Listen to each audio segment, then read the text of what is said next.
Assalamualaikum warahmatullahi taala wabarakatuh. Salam bahagia, salam pencerahan untuk teman-teman yang berkesempatan bersama dengan saya pada malam ini. Apa khabar anak anda anggrek rimba? Moga harum di taman Firdausi. Syarul Azam daripada Kota Baru, Kelantan. Begitu juga saudara Buhari Syarif, saudara Zamari LC, saudara Syahad Ibrahim. Apa khabar semua? Salam. Ni nak tengok cucu saya ni. Bila saya masuk ni, cucu saya senyum jadi. Ni cucu saya, dia selalu ajak saya semayang. Saudara Muhammad Hashim, Muhammad Din, Puan Nuriah Arsyad, Haji Syamsul, Aziz Ahmad. Apa khabar saudara? Begitu juga dengan Muhammad Khairul Kamarudin, Muhammad Radhi, Abdul Aziz Salwa, saudara Rashid Mustafa. Apa khabar saudara di sana? Begitu juga dengan Tengku Ahmad Rizwan Yusof. Apa khabar aku? Moga saya anda sihat ya. Saudara Karmin Karman dari Sandakan Sabah, saudara Syamsul Anwar, saudara Zainuddin Yassin, saudara Zek Zul, Halimah Hashim. Terima kasih untuk warga Cita Damai, Ina Madina, Ena Dardiri, Long. Jadi jangan lupa saudara, sebagaimana yang selalu saya mintakan, jangan lupa untuk sentiasa like, share dan subscribe. Saudara Hashim Alia, saudara Ladim Ahmad, Azman Mat Yunus. Bila like, share, subscribe itu memberi semangat pada saya. Tambah-tambah ni dah mula kebah sikit daripada sakit ni. Saudara Asyari, Abdul Rahman, saudara Ahmad Talmizi, saudara Abdul Rahman, PRU 16. Mana ada PRU 16? Takkan nak tunggu 5 tahun lagi saudara. Begitu juga saudara Muhammad Hamzah Azhari Tok Kaya, saudara Abdul Hamid, teman-teman di Instagram. Jangan lupa saudara, saudara Zainul Yasin, Azrul Jalil, Abu Nems, Ali Daud, Power Extreme. Apa khabar saudara semua? Saudara Yang Maya, lama tak nampak, dari Johor Baru ya Yang. Saudara Abdul Malik, Zailan, Muhammad Zailan. So bulan terang serba benderang-berang. Baik saudara, saya minta maaf lah kerana tak dapat menyantuni semua yang hadir, kerana saya harus memberi pencerahan, dan saya mengharapkan agar apa yang saya nyatakan ini hanyalah sekadar untuk informasi saudara ya. Saudara, hari ini adalah hari Rabu ya. Hari ini hari Rabu, saudara Azli, saudara Manak Talib, tanggal 15 Jun. Dan kita sedang menanti sekitar dalam 24 hari lagi datanglah Hari Raya Aidil Adha. Dan hari ini warga kita sudah pun berpusu-pusu berangkat ke Tanah Suci Mekah. Saudara Manari, saudara Abang Long, saudara Syarul Azam, bersamalah kita berdoa agar warga kita yang berkesempatan menyahut ini panggilan menjadi tetamu Allah, semoga mereka memperolehi haji yang mabrur saudara. Dan pada hari ini juga adalah merupakan hari yang ke-817 saudara. Hari yang ke-817 negara kita ini dijengah oleh virus corona.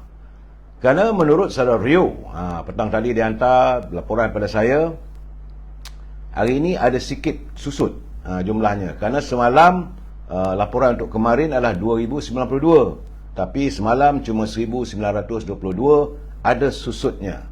Bagaimanapun jumlah keseluruhan warga kita yang dijangkiti oleh virus corona adalah 4,530,312 orang. Jadi masih ada lagi virus corona ni masih lagi mengganas di bumi kita ini. Sebab itu kita harus berusaha untuk COVID-19 ya. Saudara Nash Iskandar, Cik CTP, Abdul Aziz Rahman, Syafi'i Sahid, saudara Rosli Yunus, saudara Kamal Zaman, saudara Hazrul Aidi. Saudara, dari laporan yang dikirimkan oleh saudara Rio kepada saya, terdapat 10 negeri yang ada peningkatan, dan yang susut cuma di 6 negeri. Selangor hari ini ada susut. Semalam laporannya 821. Kemudian 10 negeri susut, 6 negeri susut, 10 negeri meningkat. Jadi yang meningkat juga mengatasi jumlah 100, iaitu wilayah persekutuan sejumlah 351, Pulau Pinang 136 dan Negeri Sembilan 105 orang. Saya selalu ngeri bila tengok Negeri Sembilan ni. Dia angkanya terus beredar, terus naik 100 lebih. Saya lain-lain negeri walaupun ada penambahan tetapi di bawah paras 100 ya. Jadi kita bersyukur bagi negeri yang semakin berkurangan. Saudara, bagaimanapun pastikan kita jaga kebersihan, jaga keluarga kita. Baik saudara, usai laporan daripada saudara Rio. Terima kasih saudara Rio, terima kasih saudara Jamil Idris. Kedua-dua mereka sentiasa menghantar kiriman kepada saya untuk pencerahan anda semua. Kita masuk segmen e-commerce.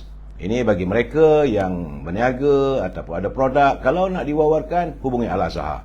Al-Azhar di talian 0113341241. Kalau dengan dia tu tentulah dia akan memasarkan setangi bakurnya. Aroma rumah atau bilik kita wangi sebagaimana kita berada di tanah suci Mekah ataupun di bumi Arab. Begitu juga dengan haruman parfum, minyak wangi. Kalau tanya dengan saya suka Amir Al-Khud ya saudara. Juga Al-Azhar memasarkan gula O. Ini untuk mereka yang concern pasal kesihatan. Sebab gula O ni tak ada kalori. 1-2 titik saja dah cukup manis saudara. Begitu juga dengan Siti Farehah. Saudara boleh hubungi Siti Farehah di talian 017-711-4300. Dengan Siti Farehah jangan lupa dendeng manis Siti Farehah. Ya, saudara Adam, saudara Wahab Zain, Hatijah, Muhammad Amin. Menurut Siti Farehah, dia kata walaupun harga semua dah naik, tapi dia punya dendeng manisnya masih kekal pada harga yang lama. Bagi teman-teman yang tinggal di sekitar Lembah Kelang, jangan lupa untuk menghubungi Syauqi 012-357-5703 untuk mendapatkan bekalan buah-buahan. Buah-buahan dari luar negeri saudara, sedap, manis dan gradenya AAA serta harganya di bawah pasaran. Saudara Adam, begitu juga dengan saudara Hashim. Terima kasih mata merah. Pakai air lah katanya bila panas terik. Gitulah keadaannya. Juga tentulah jangan lupa saudara, makanan ini memang saya suka makan. Asyik, iaitu Popiah Sira Lady Maria. Boleh saudara hubungi saudara Nizam 019-4351-203. Itulah hari ini saya memberi pencerahan tentang e-commerce kita untuk sementara. Ya, Puan Norma, saudara Adam, saudara Fuad Abdul Rahman, apa khabar? Orang apa ini? Orang Subang Jaya, Power Extreme. Amiruddin, saudara Masri Osman, Coca-Cola Moh, dendeng manis Siti Farehah. Terima kasih, Zul Fazilah Awang. Baik, saudara. Dalam segmen Naluri Kehidupan ini, saudara, saya ingin mengajak anda semua untuk berfikir seketika. Kerana jika kita bersyukur, saudara, maka ketujuh-tujuh anggota kita, iaitu mata, telinga, lidah, tangan, perut, kemaluan dan kaki, akan sentiasa menjana kebaikan. Bukan sahaja kepada Allah, tetapi juga kepada manusia lain. Jadi syukur itu akan memperbanyakkan nikmat. Yang tidak sedikit saudara, ia menyelamatkan diri kita daripada kekufuran dan merapatkan hubungan dengan Tuhan serta sesama insan. Juga akan melahirkan ketenangan, juga kebahagiaan dalam hidup kita saudara. Kerana itu kita harus menghayati sabda baginda Rasulullah SAW yang bermaksud sesiapa yang tidak mensyukuri nikmat yang sedikit, pasti dia juga tidak akan mensyukuri nikmat yang banyak. Kalau sedikit pun dia tak reti nak bersyukur, nikmat banyak langsunglah dia tak bersyukur. Siapa yang tidak berterima kasih kepada manusia, pasti juga dia tidak akan berterima kasih kepada Allah SWT. Itu sabda junjungan kita. Kerana apabila kita membicarakan nikmat Allah ini saudara, ia termasuklah ungkapan rasa syukur. Sedangkan meninggalkannya adalah kufur. Waktu kita berkumpul atau berjemaah, jadi sebenarnya itu satu rahmat. Tetapi bila kita menyendiri untuk diri sendiri, buat sendiri, itu merupakan satu petaka. Demikian menurut riwayat Ahmad. Oleh itu saudara, insaflah. Orang yang bersyukur ialah orang yang merasakan dirinya mempunyai kelebihan. Dan orang sebut sajalah yang sanggup memberi. Manakala orang yang sentiasa merasakan serba kekurangan tidak akan mampu memberi. Walaupun kita sedikit dapat, kita bersyukur. InsyaAllah harta itu akan ditambahkan lagi. Hanya apabila manusia memberi, barulah segala yang ada dalam kehidupannya akan menjadi subur. Ingat saudara, kekayaan, kebahagiaan, ketenangan dan kejayaan hamba Allah ini adalah di kalangan mereka yang sentiasa bersyukur, dan Allah akan menggadakannya. Ya, Saudara Ating, Queen Kasturi, Wasyawurin, Saudara Al-Wahidah, Azwan Ali, Assalamualaikum, Saudara Rahim Muhammad, Saudara Hasan Osman, Saudara Muhammad Tahir, Coca-Cola katanya balak kena curi. Itu mereka lah. Letih lah saya nak cakap soal ini. Itu di Kelantan. Tak apa saya, kita santun dulu. Mutiara kata. Apa kata Cikgu Hibil? Kata Cikgu Hibil, bila ada lapisan wujud, sombong dan bongkak di dalam hati kita, tidak mungkin seseorang itu mampu untuk melakukan fitrah kehidupan untuk sentiasa bersangka baik. Ini dia saya. Kalau dalam lapisan hati kita tu ada wujud, ada sombong, ada bongkak, maka tidak mungkin kita mampu melakukan fitrah kehidupan untuk sentiasa bersangka baik sama insan. Oleh itu, kikiskanlah di hati kita untuk sifat sombong, angkuh dan wujud saya, ya. Terima kasih Cikgu Hibil atas kiriman mutiara kata yang saya rasakan amat sesuai untuk perkongsian kita. Dan selalunya memanglah saya harus membuka gelanggang saya ini dengan memuji-muji dan serta mengingatkan. Kita harus saling ingat mengingati. Ya, Saudara W. Syarudin, Saudara Abdul Wahidah, Abdul Karim, Kekanda Zainal, Nilawati Ainul, Mizi Baharudin, Long Ibrahim, Richard Bakri, Barbarik Ari. Saudara, saya mengajak anda supaya kita sama-sama mengingatkan pimpinan negara supaya mereka jangan berbelanja tanpa had. Kalau mereka berbelanja tanpa had, maka negara akan muflis. Ini kita harus ingatkan mereka. Tajuk bicara kita malam ini adalah warga kian resah. Kenapa warga kian resah? Sabar dulu saja. Sebab saya harus menyantuni dulu dua rangkap pantun daripada Pak Nazil yang menghantar kiriman setiap hari pada saya. Beliau begitu teruja untuk bersama-sama melakarkan pantun untuk kita bersama sebagai peringatan ataupun ada kalanya beliau menyindir serta menegur pimpinan. Menurut Pak Nazil, makan rojak campur betik, ipar lamai duduk di pangkin. Semakin bijak Melayu berpolitik, semakin ramai rakyat miskin. Ini yang Pak Nazil bertanya.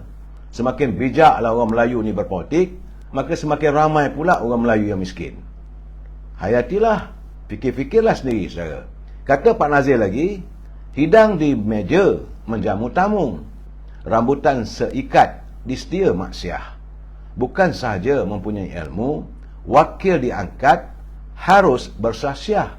Jadi wakil-wakil, jadi kita nak memilih sama lagi ni, pilihan raya ni, sebelum kita mengangkat orang itu menjadi wakil kita, mestilah dia kita yakini mempunyai bersahasyah, keturunan yang baik, fikiran yang baik, ataupun karakternya baik, sentiasa menyantuni warganya. Ini kalau kita dapat pemimpin begitu, alhamdulillah.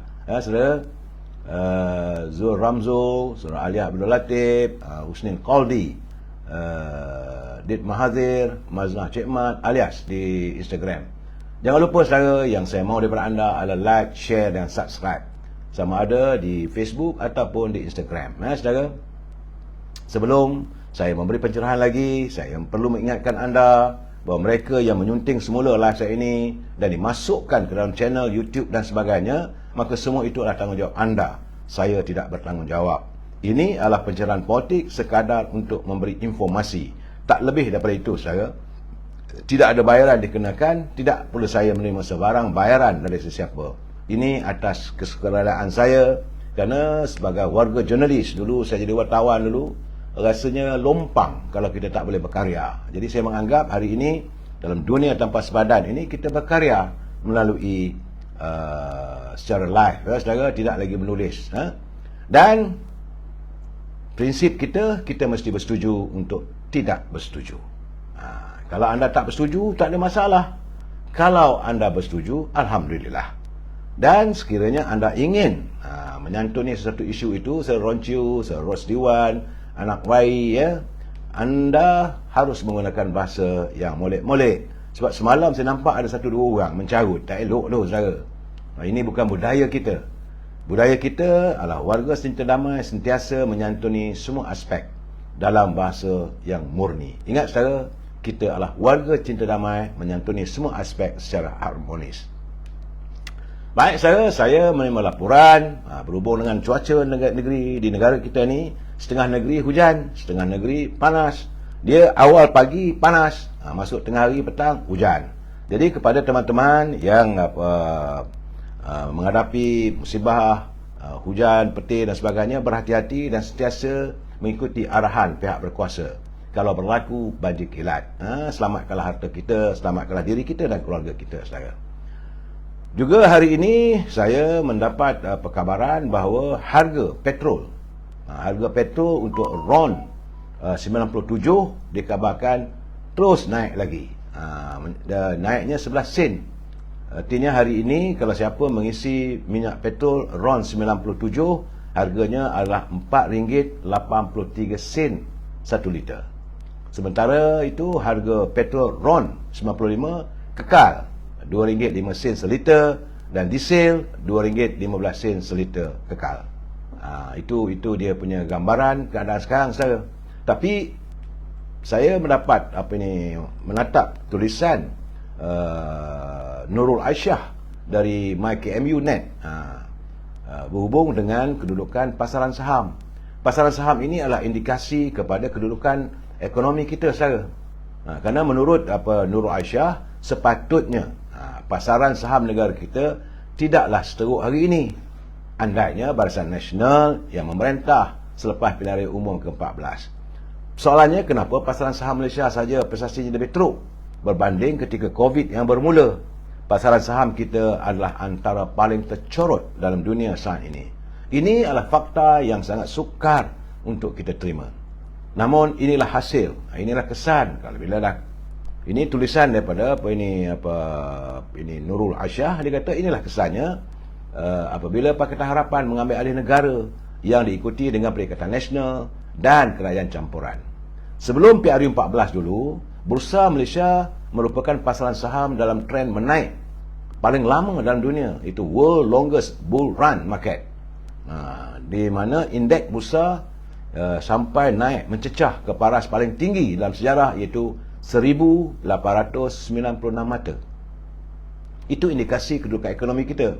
Tapi hari ini ia berlegar pada kadar 1,400 mata. Lebih kurang 400. Dia kalau 100 mata terturun, berbilion-bilion wang pelabur-pelabur hilang. Ini pasaran saham, saudara. Jadi timbul persoalannya, kenapa pasaran saham Malaysia hari ini lagi teruk berbanding ketika COVID? Sedangkan ekonomi negara katanya sudah pun dibuka semula. Harga-harga komoditi ekspor semakin tinggi dan prestasi ekspor barangan pembuatan utama kita juga meningkat. Jadi soalnya, apa yang Menteri Ekonomi ataupun merangkap Menteri MITI lakukan? Menteri Ekonomi buat apa? Menteri Kewangan sebagai dan juga pengurusi Majlis Pemulihan Negara buat apa? Itu soalnya. Jadi sekarang ni kita amat mengharapkan kalau pasaran saham kita itu kembali mengukuh, maka ringgit kita kukuh. Kalau ringgit kita kukuh berbanding dengan dolar Amerika, maka kita dapat membeli barangan keperluan kita dengan keadaan yang tidak mahal.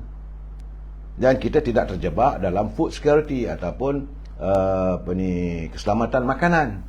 Ini yang selalu saya sebutkan.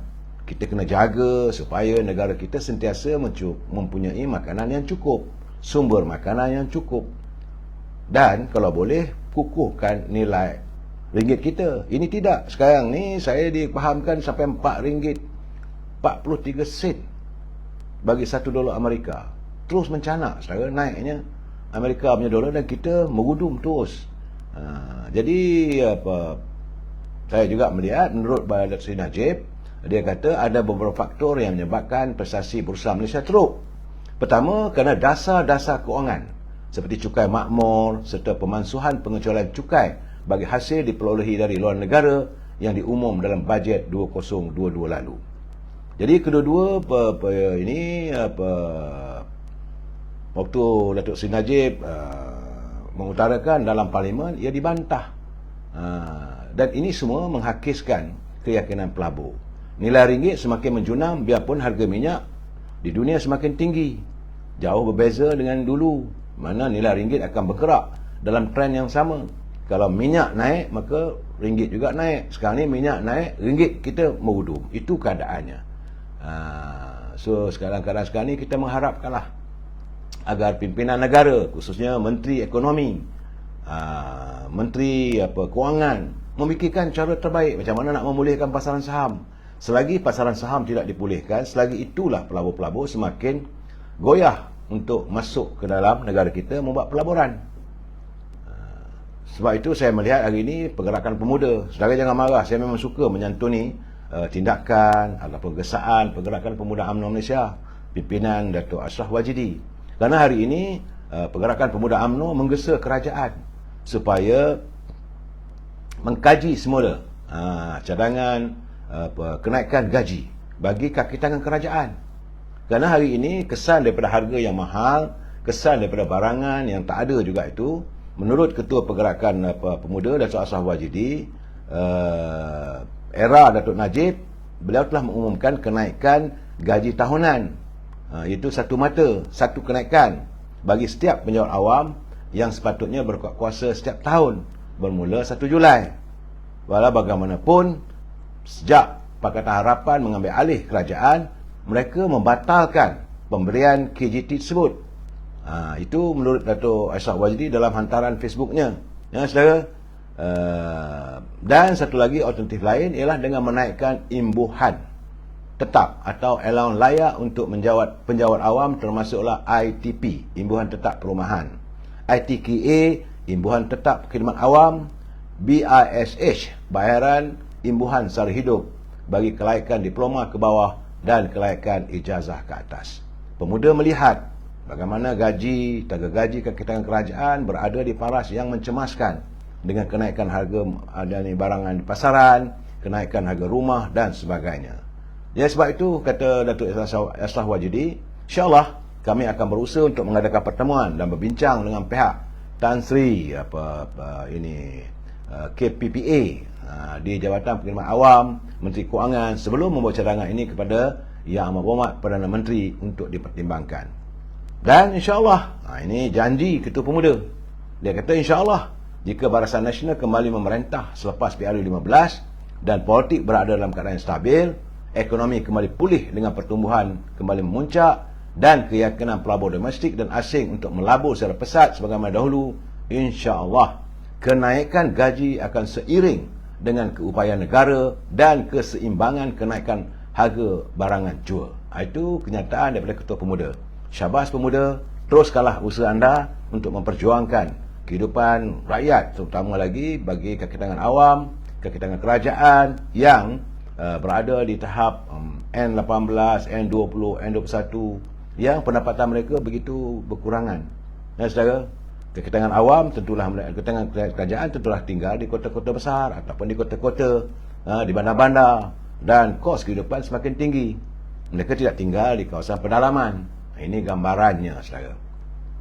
Dalam waktu yang sama, saya berterima kasih. Saya amat berterima kasih pada Yang Amat Berhormat Menteri Besar Pahang, iaitu Datuk Seri Wan Rosli Wan Ismail. Setelah kita membangkitkan, semalam saya membangkitkan isu tanah apa semua, dan juga ada pula satu portal daripada portal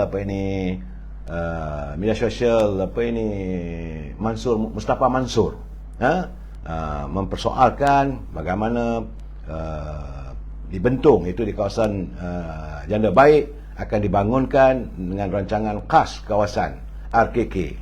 Bagaimanapun, menurut Yang Berhormat Menteri Besar, kerana ada bantahan, maka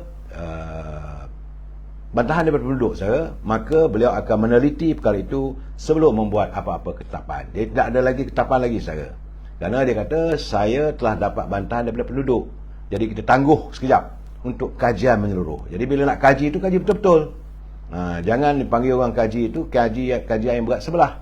Ini masalah penduduk yang tinggal di kawasan tak milik tanah-tanah simpanan Melayu. Tanah-tanah simpanan reserve Melayu, dan juga tanah-tanah yang kadang-kadang ditarah oleh orang-orang tertentu. secara haram untuk miliki tanah di kawasan Janda Baik dan Bentong. Jadi saranan daripada Yang Amat Perdana Menteri Besar, kita sambut baik. Terima kasih Datuk Seri. Semoga usaha niat baik Datuk Seri itu dapat dimanfaatkan oleh rakyat. Itu khabar gembira yang saya dengar.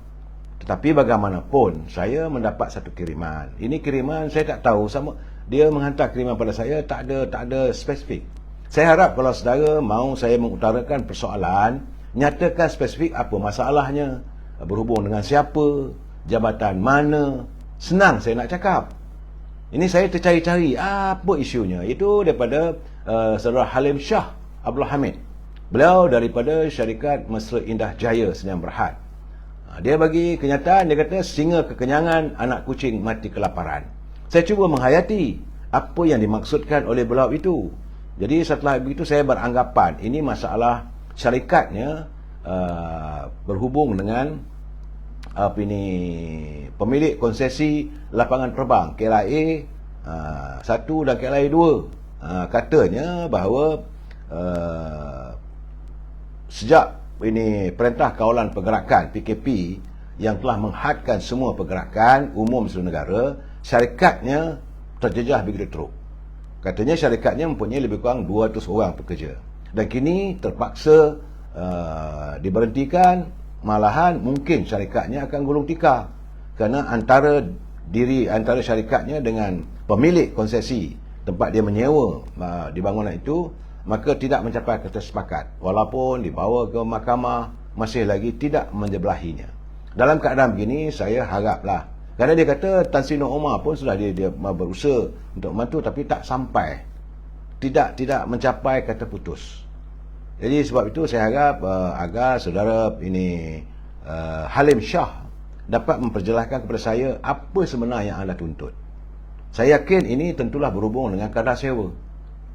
Kalau kadar sewa itu sepatutnya lah pemilik konsesi di lapangan terbang KLIA atau KLIA 2 itu perlu memikirkan kalau kerajaan pun boleh berkendur. Janganlah kita bertegas. Ya, kerana kita ni walaupun kita mewakili GSC, syarikat yang ada berkaitan dengan kerajaan, kalau boleh jangan menekan.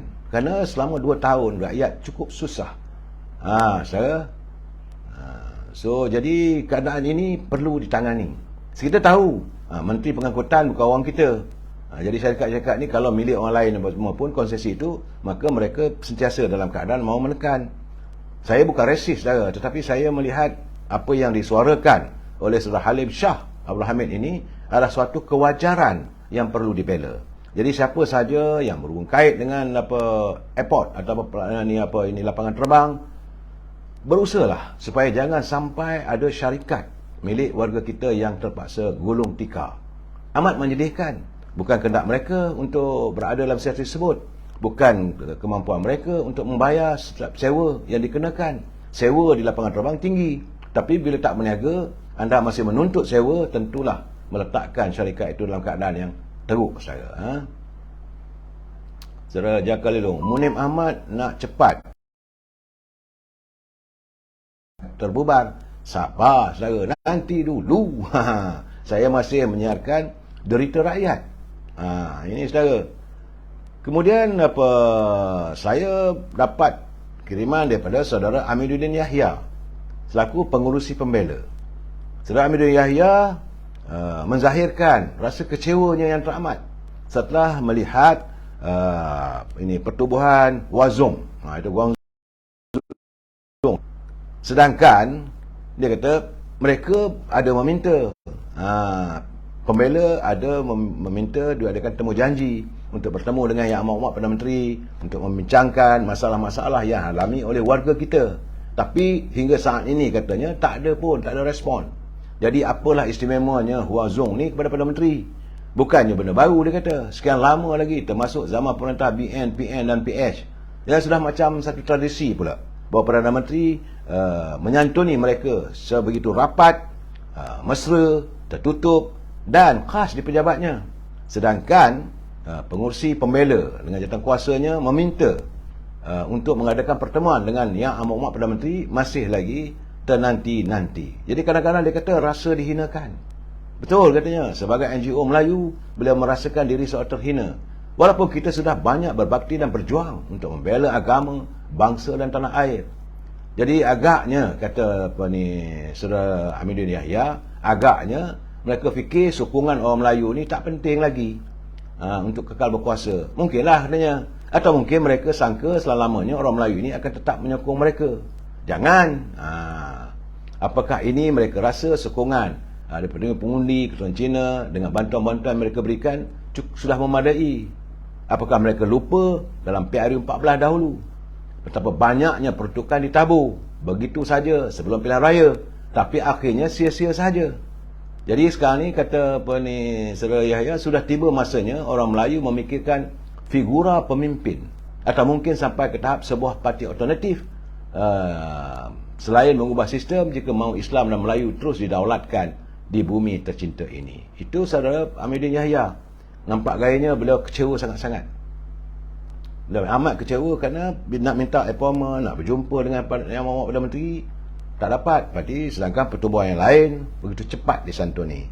Jadi saya haraplah pegawai di PMO berilah prioriti pada pertubuhan. Ini bukan individu. Saudara, ini bukan permintaan daripada Amiruddin Yahya. Ini beliau adalah mewakili pembela. Mungkin banyak benda yang nak sampai kepada Yang Amat Perdana Menteri. Ini keadaannya. Jadi saudara, saya haraplah mereka yang berada di sekeliling Yang Amat Perdana Menteri, pastikan layanlah warga bangsa kita. Selalu saya katakan, waktu anda berkuasa ini, anda cuma diminta, tapi bila anda tak ada kuasa nanti, anda akan jadi kupang tembaga. Orang tak perlu langsung pada anda. Itulah saudara SL Service Observer, apalah nasib bangsa kita. Ini keadaan saudara. Saya cepat terasa apabila ada keluhan daripada warga bangsa kita. Ini bumi merdeka milik kita.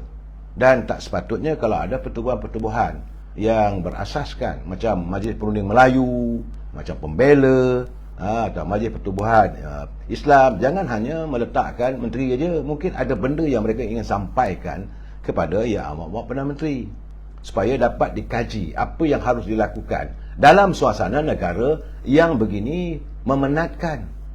Warga amat kecewa keadaan begitu. Malahan saudara, saya lihat ada satu tulisan. Ini peninggalan daripada almarhum Tan Sri Ashad Ayub yang telah pun kembali ke rahmatullah semalam. Saya rasa ada relevannya, bukan hanya di ITM, sebab tulisan itu ditujukan khusus untuk pelajar-pelajar dan mereka yang mentadbir Universiti Teknologi Malaysia, UiTM. Katanya benih yang disemai sudah bertunas. Bila tumbuh menjadi pohon yang subur merimbun, dan pastilah mengeluarkan buah yang harum dan manis. Namun ia masih perlu dijaga, ia masih perlu dibaja. Ada kalanya bila pokok besar, anak-anak boleh datang, tiba-tiba saja pokok boleh mati. Itu kiasan daripada almarhum Tan Sri Tun Ashad Ayub. Ia menunjukkan kepada Universiti Institut Teknologi Mara, yang juga merupakan menara gading yang dianggap sebagai darah dagingnya. Tapi bagi saya melihat ini juga dalam politik UMNO di Selangor. Kerana saudara, sehingga saat ini, sejak berlakunya krisis ataupun pemecatan Saudara Syam Jalil daripada UMNO Selangor, masih lagi mereka sepi. Saudara, saya melihat seolah-olah di Selangor ni, dengan ketiadaan Saudara Syam Jalil, Barisan Nasional ataupun UMNO Selangor sunyi sepi. Saya alasan mereka berikan untuk kerana nak menggugurkan Syam juga masih lagi belum tuntas. Malahan yang saya dapat, sama ada itu benar atau tidak saya tak tahu, tapi nampak keangkuhan Tan Sri Norma selaku pengurusi perhubungan UMNO Selangor, sebagai pengurusi Barisan Nasional Selangor, bila dia kata saya yang melantik, saya juga berhak untuk menamatkan khidmatnya. Tak salah begitu. Apa masalah sebenar-benarnya yang kita nak tahu? Nyatakan secara terbuka. Warga peringkat akar umbi, warga anak-anak muda memang kecewa. Kerana kita tak nampak apa kesalahan, apa kesilapan Saudara Syam Jalil. Kalaulah dia melangkaui tugas ataupun Ketua Perhubungan Tan Sri Noh, Bolehlah bagi warning, takkan tak boleh warning. Jangan buat begitu, jangan buat begini, tiba-tiba dihentikan. Dan saya melihat ada kiriman kepada saya. Kenyataan saya harap itu bukan kenyataan daripada Noh. Kalau benarlah kenyataan itu datang daripada Noh, saya amat kecewa. Kerana pemimpin begitu, kenapa sombong, angkuh. Bila dia kata, saya yang melantik, saya berhak untuk memecat. Semua orang tahu yang itu, tak ada masalah. Tapi jangan itu jadikan agenda pertama. Aku dah lantik kamu, maka aku boleh pecat kamu. Kalau tak kena pada diri kita, kita tak terasa lah. Tapi kalau kena pada diri kita, tentulah kita marah. Sebab itu saya katakan bahawa di Selangor ni sukar. Kita memahami sekarang ni, dengan ketiadaan Ketua Penerangan Barisan Nasional di Selangor ini, untuk menyusun strategi kempen, semakin sepi lah saudara. Dan seorang itu yang ditugaskan untuk menggemburkan tentang parti kita ini seolah-olah layu. Itu yang bila dikatakan oleh Allahyarham Tan Sri Asyad Ayub, Tun Asyad Ayub, bila dia kata benih yang disemai sudah bertunas. Apa yang cuba dilakukan oleh Syam Jalil sudah mula bertunas. Telah tumbuh menjadi pohon-pohon subur untuk merimbun. Dah ada, orang dah mula nampak kepercayaan, ada sedikit keyakinan pada UMNO Selangor. Dan ia pasti akan mengeluarkan buah yang harum dan manis. Kita adakan pilihan raya kecil di Semenyih, kita menang. Itu merupakan buah-buah yang manis. Namun ia perlulah dijaga, ia perlu dibelai, dan perlu dibaja. Kerana ada kalanya pokok-pokok besar ini, maka datanglah anak-anak. Dan yang akan menumbangkan pohon itu adalah anak-anak. Dia Tan Sri Noh Umar kena fikir. Jangan biarkan anak-anak itu mengelilingi ataupun memanjat pohon UMNO di Selangor. Itu keadaannya. Di saat-saat kita nak menghadapi pilihan raya, itu seorang mesti ini saya melihat sekarang ni kita berada dalam era peperangan.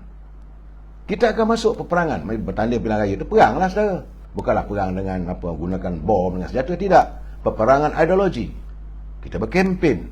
Ini nampak-nampak gayanya keadaan menjadi tidak menentu. Malahan yang saya katakan bahawa sudah dapat gading bertuah, tanduk tidak berguna lagi. Kerana mereka sedang menyusun strategi supaya Tengku Zafrul bertanding di Selangor. Benarkah Tengku Zafrul itu boleh dianggapkan sebagai gading yang bertuah? Jangan nanti sokong bawa rebah.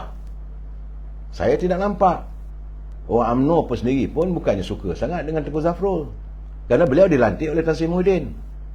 Tan Sri Muhyiddin datang daripada Parti Peribumi Bersatu. Siapa sahaja yang dilihat memihak ataupun seolah tutang budi dengan Parti Peribumi ini, warga UMNO khususnya akan menolak mereka. Tak usahlah nak tunjuk buat baik macam mana pun. Sebab macam ada dendam di hati warga UMNO terhadap kepimpinan Tan Sri Muhyiddin. Ini semua orang tahu saya. Kerana niatnya tak lain tak bukan adalah untuk membunuh UMNO. Macam mana kita boleh berkawan rapat, macam mana kita boleh berjalan seiringan dengan orang yang mahu membunuh parti kita. Apa angin sudahlah tu, kebanyakan pihak UMNO sudah tidak memberi manfaat pada orang Melayu sendiri, malah dikoyakkan kakinya. Saudara api angin, saudara api angin, saya naik angin bila baca kenyataan begitu. Saya anggur memberi penjelasan ini supaya kalau boleh teman-teman atau warga pimpinan UMNO Selangor menasihati Noh, jangan membuat, kalau saya sebab itu kata semoga-moga ia bukan kenyataan daripada beliau. Sebab saya dapat kiriman daripada Datuk Rahman, saya terkejut. Takkanlah ini kenyataan yang dibuat oleh saudara Noh. Kalau itu kenyataannya, bertambah-tambah lagi lah amarah orang. Kita sudah menghampiri peperangan PRU 15. Santuni semua warga, santuni semua pihak, dan setiap orang berperanan untuk meletakkan UMNO kembali mendapat sokongan daripada rakyat Selangor. Kalau kita merasakan orang ni sebagai saingan kita, susahlah. Sebab Tan Sri Noh adalah menteri. Syam bukan ketua bahagian pun. Beliau bukan ketua bahagian pun. Sebab malahan saya nampak juga ada kenyataan bahawa Syam Jalil ni bukan ketua bahagian pun. Janganlah nak lebih-lebih. Kita kata lebih-lebih apa? Dia sentiasa berhujah. Memang saya tidak nafikan Syam Jalil adalah orang yang mengingat jasa orang lain. Sebab itu dalam tulisannya, dalam bicaranya, beliau sentiasalah memuji Datuk Seri Najib sebab bos lama dia. Dia pernah berkhidmat di bawah kepimpinan Datuk Seri Najib, dan dia sentiasa memuji Presiden UMNO. Ini selalu sebab dia bersikap di mana bumi dipijak, di situ langit dijunjung. Tapi kalau anda mahu diri anda sentiasa dipuja oleh Syam sebagai Ketua Perhubungan UMNO Selangor, susahlah. Kerana masing-masing ada masalah, masing-masing. Saya cakap terus terang, saya tidak mahu untuk mendedahkan sesuatu yang tidak baik tentang saudara Nur Omar. Saya berjanji pada diri saya, yang sudah itu sudahlah. Tapi saya mengharapkan janganlah kebongkakan, kesombongan itu diperlihatkan. Cukup-cukuplah. Saya harap pimpinan UMNO Selangor dapatlah menegur bos anda, ya. Saudara Muhammad Harmi, Nur Omar dah mula rasa tergugat dan cuba mengatur agenda diri sendiri. Jangan. Dalam politik kita saling kait mengait. Sebagai Ketua Perhubungan UMNO Selangor, sebagai pengurusi Barisan Nasional Selangor, beliau perlu menyantuni pimpinan bahagian, perlu menyantuni pimpinan pemuda di setiap bahagian, wanita di setiap bahagian, puteri di setiap bahagian, dan siapa saja yang sudi untuk memberi khidmat. Bukan ada bayar gaji pun. Ini keadaannya, saudara. Jadi nampak gayanya kita rasa tak seronok lah. Sedangkan orang yang pernah memegang jawatan sebagai Ketua Perhubungan, Ketua Penerangan Selangor, Ketua Penerangan Barisan Nasional Selangor dulu, Datuk Satim Diman, kita cuba buat siasat. Tapi apa yang dilakukan, dia posting terakhirnya adalah pada 9 Mei 2018.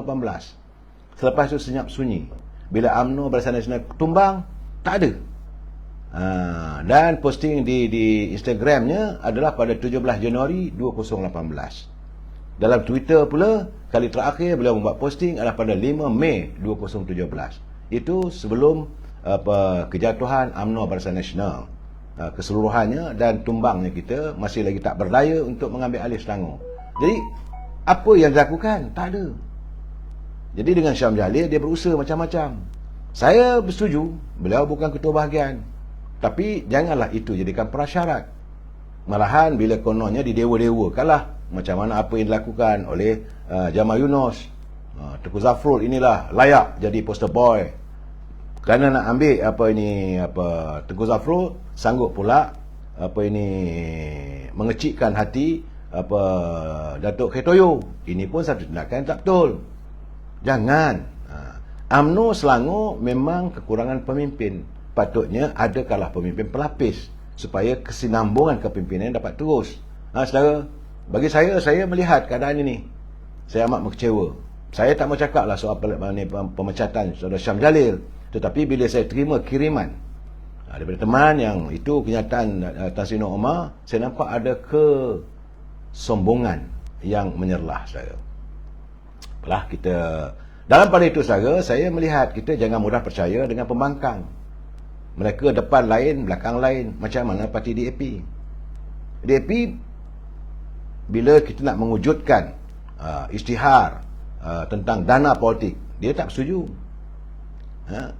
Dari laporan MyTV Online, Parti Tindakan Demokratik merupakan antara parti politik yang menentang usaha pengisytiharan nama penderma dana politik di negara ini. Perkara tersebut pernah didedahkan oleh Datuk Seri Rahman Dahlan pada tahun 2017. Mereka adalah antara pimpinan parti politik pembangkang yang tidak menentang. Kita nak tahu datang dari mana sumber kamu. Dia tak mahu. Sebab itu kita janganlah mendewa-dewakan sangat. Pembangkang tetap memusuhi kita. Sebab itu saya katakan, dalam keadaan hari ini memang kerajaan yang ada hari ini dipimpin oleh Yang Amat Berhormat Datuk Seri Ismail Sabri.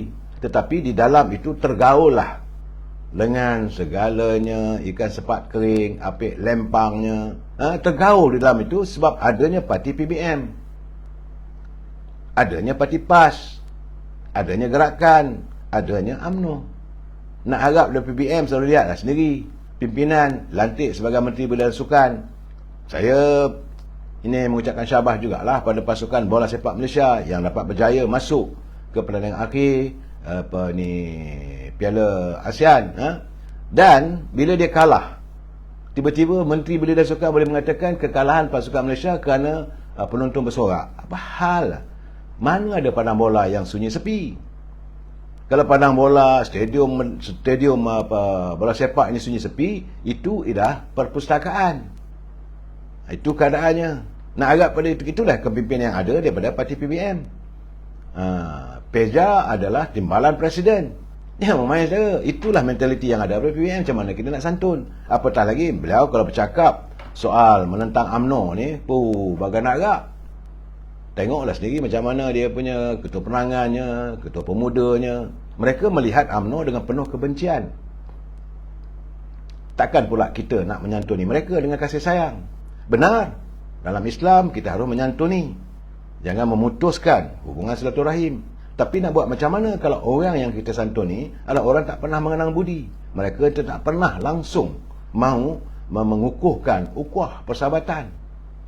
Lain tak ada diulang-ulang, parti perompak, parti penyamun, parti kelongkang. Itu yang disorakan.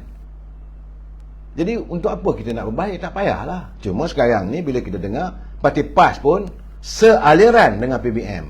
Sebab itu saya bersetuju bahawa apa yang dinyatakan oleh Datuk Fuad Zakasi dalam kirimannya di media sosial. Menurut Datuk Fuad Zakasi, beliau selaku Speaker Dewan Undangan Negeri Johor, dia kata Tan Sri Anwar Musa sepatutnya tidak membuat tafsiran mengikut selera dia terhadap titah yang di-Perdana Agong mengenai politiking. Kerana akar umbi UMNO mahu PRU dipercepatkan.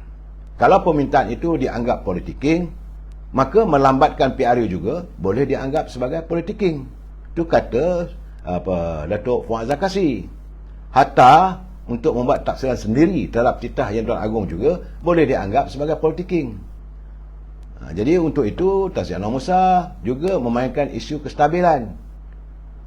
Beliau tidak boleh merendah-rendahkan kebijaksanaan rakyat yang memilih kerajaan stabil di pilihan raya negeri Melaka, Sarawak dan Johor. Semua termasuk pelabur asing tahu bagaimana kerajaan pusat hari ini adalah kerajaan majoriti yang lemah. Ia boleh diugut, ditikat, ditekan, tidak dihormati dan boleh ditinggalkan pada bila-bila masa. Lihat saja macam kes Zuraidah. Suka mak bapak dia lah. Rasa tak senang, dia pun dia keluar dari PBM. Kemudian banyak pula pihak berebut jawatan menteri yang belum pun dikosongkan. Termasuklah tekanan daripada mereka untuk merebut jawatan timbalan Perdana Menteri. Jadi menurut Datuk Fuad Zakasi, apa yang Anwar Musa banggakan sangat dengan memorandum persefahaman MOU bersama antara kerajaan dan Pakatan Harapan. Parlimen tidak meluluskan rang undang-undang bagi subsection 4 dalam kurungan 5 Akta Keselamatan langkah-langkah khas 2012 SUSMA. Jadi kalaulah dia nak bersandarkan kepada MOU persahabatan, persefahaman antara kerajaan pimpinan Datuk Seri Ismail Sabri, konon MOU ni masih belum berakhir lagi, nak dihormat macam mana? Sedangkan usul yang dibawa oleh kerajaan pun ditolak. Tengok sendirilah, kalau mereka tolak sedangkan dalam perjanjian itu mereka akan mempertahankan, ini ditolak. Ini soalnya sekarang ni, kata Datuk Fuad Zakasi, tidak timbullah soal takut ke? Atau mungkin mereka yang mahu PRU dilambatkan adalah kerana mereka takut tidak akan dicalonkan semula dan mereka akan hilang jawatan dengan begitu cepat. Itu gambaran yang dilontarkan oleh Datuk Fuad Zakasi terhadap pimpinan kluster menteri inilah. Dalam waktu yang sama, saya melihat satu teman mengantar kiriman pada saya. Dia kata perlu saya jelaskan. Itu tentang sikap Ketua Penerangan Pemuda PAS Nazir Helmi, yang katanya perlulah beliau mengajak PAS bermuhasabah diri dan menasihati pucuk pimpinan partinya terlebih dahulu sebelum bersikap kurang sopan mencampuri hak ehwal pucuk pimpinan parti lain. Ini sebab katanya bahawa Datuk Zaid tak sepatutnya mengkritik PAS dan sebagainya. Sebab cuba dengar kronologi. Ini bukan rekaan, ini fakta, saudara. pada 4 Jun 2020, Mesyuarat Jawatankuasa Induk, Muafakat Nasional, UMNO dan PAS setuju menolak Perikatan Nasional didaftarkan. Dan pada 17 Jun 2020, Mesyuarat Jawatankuasa Induk, Muafakat Nasional yang dipengurusikan oleh Timbalan Presiden PAS, Datuk Seri Tuan Ibrahim Tuan Man, ada menegaskan pendirian PAS kekal tidak setuju untuk menyertai PN. Malah beliau mengatakan sebarang keputusan akan dibuat secara bersama dengan UMNO. Pada 8 Julai 2020, Mesyuarat Jawatankuasa Induk, Muafakat Nasional, Datuk Seri Tuan Ibrahim menegaskan pendirian PAS untuk tidak daftarkan Perikatan Nasional maupun Muafakat Nasional. Malah Dr. Zuhdi daripada PAS mahu Muafakat Nasional diutamakan sebagai gagasan dan perkasaan. Lebih meyakinkan, pada 9 Ogos 2020 menyatakan secara terbuka dalam media PAS menafikan dakwah mengatakan PAS menyertai PN. Namun mungkin kerana PAS diserang penyakit Alzheimer atau hilang ingatan tentang keputusan mesyuarat, di mana kenyataan media pimpinannya tidak lebih dari 10 hari, maka pada 19 Ogos Sisa Agung PAS menyatakan kepada media bahawa PAS akan menyertai Perikatan Nasional dan kini PAS adalah rasmi di antara parti komponen besar Perikatan Nasional. Jadi Saudara Nazir, Helmi, janganlah biarkan institusi Dewan Pemuda PAS juga terjangkit dengan penyakit Alzheimer. Pimpinan PAS. Jadi untuk makluman Ketua Perangan Pemuda PAS itu, UMNO sememangnya yakin dengan kepimpinan Datuk Seri Ismail Sabri. Tak ada masalah. Jangan nak ditarik sana tarik sini ini UMNO yakin beliau sebagai Perdana Menteri. Dan keyakinan itu dizahirkan dengan keputusan Majlis Mesyuarat MKT UMNO menjadikan beliau sebagai poster boy pada PRU12 nanti. Jadi usahlah risau. Pucuk pimpinan UMNO sememangnya senada dan tiada unsur khianat antara kami keluarga UMNO. Jangan bersikap seperti anak ketam yang nak mengajar ibu sembilang berenang lurus, walau diri sendiri pun berenang tak betul. Saya bagaimanapun saya agak ini terkejut juga. Tapi ini mungkin merupakan indikasi yang jelas, kerana apabila utusan melaporkan Kerajaan Pakatan Harapan Negeri Sembilan katanya sudah bersedia dengan sebarang kemungkinan termasuk membubarkan Dewan Undangan Negeri lebih awal sekiranya pilihan raya umum ke-15 diadakan selepas bajet 2023 dibentangkan pada Oktober depan. Itu kenyataan oleh pengurusi Pakatan Harapan Negeri Sembilan, Datuk Seri Amiruddin Harun. Katanya perkara itu mengambil kira jangka masa yang hampir sehingga tempoh tamat penggal parlimen itu sudah pun menghampiri. Jadi katanya sekiranya ada pilihan raya, kerajaan negeri akan buat keputusan. Jika pilihan raya umum pada November, dia hampir sangat dengan tamat tempoh. Jadi sebab itu kita akan pertimbangkanlah untuk turut mengadakan pilihan raya negeri. Bagaimanapun dia akan membincangkan dengan negeri-negeri lain. 6 buah negeri itu mereka akan berbincang sama ada mau membubarkan Dewan Negeri ataupun mau berasingan katanya.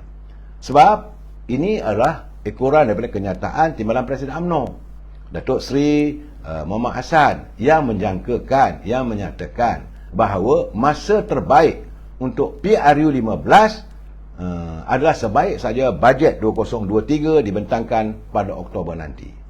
Sejauh mana bajet dibuat bulan Oktober ataupun bulan 11. Kalau bulan 11 rasanya pilihan raya akan lebih awal. Tapi kalau bajet Oktober, maka pilihan raya selepas itulah kebiasaannya saudara. Kerana pada Mac lalu menerusi kenyataan Majlis Presiden Pakatan Harapan, mereka buat pesan dan menegaskan tiada sebarang cadangan pembubaran Dewan Negeri yang ditadbir gabungan itu sehingga tamat tempoh pada tahun hadapan. Kita tak ambil kisah.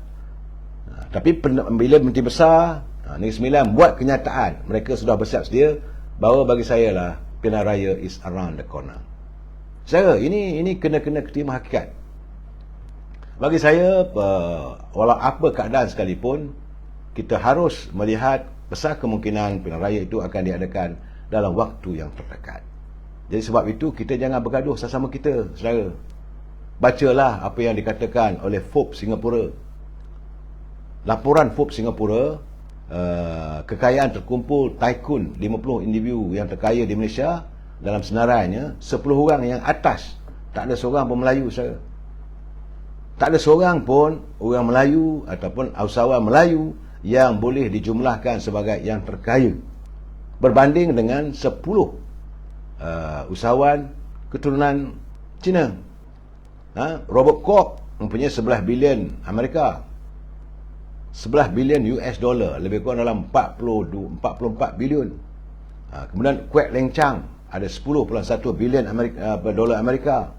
Kun Po Kiong 6.2 bilion. Teh Hong Piao, ini pemilik Public Bank, mempunyai kekayaan 5.7 bilion. Ananda Krishnan yang tokeh Astro dan sebagainya mempunyai kekayaan sejumlah Amerika Syarikat 5 bilion. Lee Yo Cho dan Yu Sing 48 bilion dolar. Chen Lip Kiong 2.7 bilion. Tan Yu Ye dan Yu Wei 24 bilion. Lim Kok Teh, anak Lim Gotong 2.35 bilion. Dan Lau Chu Kun 2 bilion. 2 bilion US dollar saja. Mana Melayunya? Mana ada warga Melayu yang mencapai taraf menjadi orang 10 terkaya dengan kita ni? Tak ada saja. Sepatutnya kita kena insaf diri. Kerana Tan Sri Syed Mukhtar hanya kekal menjadi bumi putera terkaya Malaysia disenaraikan pada kedudukan yang ke-15 dengan nilai kekayaannya 1.31 bilion dolar Amerika. Jadi Forbes mengatakan senarai itu dikumpul menggunakan maklumat pegangan saham dan kewangan yang diperolehi daripada keluarga dan individu melalui bursa saham, laporan tahunan dan penganalisa mereka. Itu gambarannya, saudara. Jadi kita harus insaf diri. Sebab itu hayati lagu Anak Kecil Main Api. Anak kecil main api, terbakar hatinya sendiri. Air mata darah bercampur keringat. Bumi dipijak milik orang. Nenek moyang kaya raya. Tergadai seluruh harta benda. Akibat sengketa sesama kita. Hilang cinta lenyap di telan zaman. Itu keadaannya, saya. Dan saya melihat dalam keadaan begini, bukanlah saya nak menyalahkan orang, tapi cuba selalu lihat, benarkah PAS itu jujur dalam perjuangan politiknya untuk warga bangsa kita? Saya nak beritahu takwim yang saya lihat di PAS daripada tahun 1973 hingga 1977. PAS menyertai Barisan Nasional. Dari 1973 hinggalah 1977, kemudian berpecah 1978. Kesan daripada pelantikan Allahyarham Dato' Asri di Kelantan, pertikaian antara Dato' Mat Nasir dengan Dato' Asri, tak silap saya. Kemudian pada tahun 1990 hingga 1995, 5 tahun, PAS bergandengan dengan Parti Semangat 46 menubuhkan Angkatan Perburuan Ummah, tapi tak kekal, pecah juga. Kemudian pada 1999 hingga 2004, PAS menjalin hubungan bersama dengan Parti Keadilan 1999, tapi pada tahun 2004 pecah. Daripada 1999 sehingga 2008, PAS menyantuni bersama dengan DAP. Bila disantun lagi sehinggalah tahun 2013 pecah juga. Dan selepas 2019 sehinggalah 2021, PAS dengan UMNO kembali dengan UMNO mewujudkan muafakat nasional, tapi sudah hilang dari radar bagaimana penyatuan bangsa berlaku. Ini yang perlu kita hayati. Saya tak mau bercakap soal apa-apa, tapi takwim PAS dengan jelas 1973 sampailah 2021. Lepas sekali masuk orang ni, lepas ni dengan orang ni, tapi nak percaya macam mana? Tapi bila dengar bercakapnya, perjuangan untuk agama, untuk bangsa dan sebagainya, saudara, saya tak maulah nak maki amal mereka. Begitu juga sekarang ni, kalau anda ataupun pimpinan-pimpinan yang ada kluster menteri yang masih nak menyantuni pimpinan daripada Parti Pribumi, saya kata eloklah anda menyertai parti tersebut. Kerana contoh, saudara, Tan Sri Muhyiddin Yassin masih lagi mahu mencalonkan calon daripada Parti PBM untuk menggantikan tempat Zuraidah yang keluar daripada gagasan Parti PBM menyertai Parti Bangsa Malaysia. Jadi sebab itu saya katakan, Mereka lain tak ada. Pimpinan dalam PBM bukan bercakap soal politik untuk kebaikan rakyat, untuk memperbaiki ekonomi rakyat, untuk menangani permasalahan mengudumnya nilai ringgit kita, mengudumnya pasaran saham. Tidak. Apa yang diratibkan oleh PBM adalah jawatan. Nak jawatan menteri, nak jawatan Perdana Menteri, nak menteri, Perdana Menteri, menteri. Soal rakyat, pulangkan pada Datuk Ismail Sabri. Boleh ke begitu, saudara? Inilah saya harap kita ada kesedaran diri. Kalau orang tidak jujur, bila anda menjalinkan persahabatan, maka jawapannya terkubur. Sebagaimana kata Presiden UMNO, Datuk Seri Zahid Hamidi, sudah sampai masanya pimpinan UMNO menangani kehendak dan aspirasi anak muda. Kalau kita gagal menterjemahkan perjuangan kita, gagal menyantuni anak muda, maka UMNO nanti akan cloud. Itu kenyataan Presiden UMNO. Semoga pimpinan sedar diri. Jangan diikutkan hati, jangan nak tunjuk kebongkakan kita, akulah segalanya, kalau aku boleh lantik, mana aku boleh pecat. Jangan sekali-kali anda mengecewakan hati anak muda. Bimbang nanti, UMNO juga akan cloud. Kita sambung lagi malam esok. Wabillahi taufiq wal hidayah. Assalamualaikum warahmatullahi taala wabarakatuh. Selamat malam.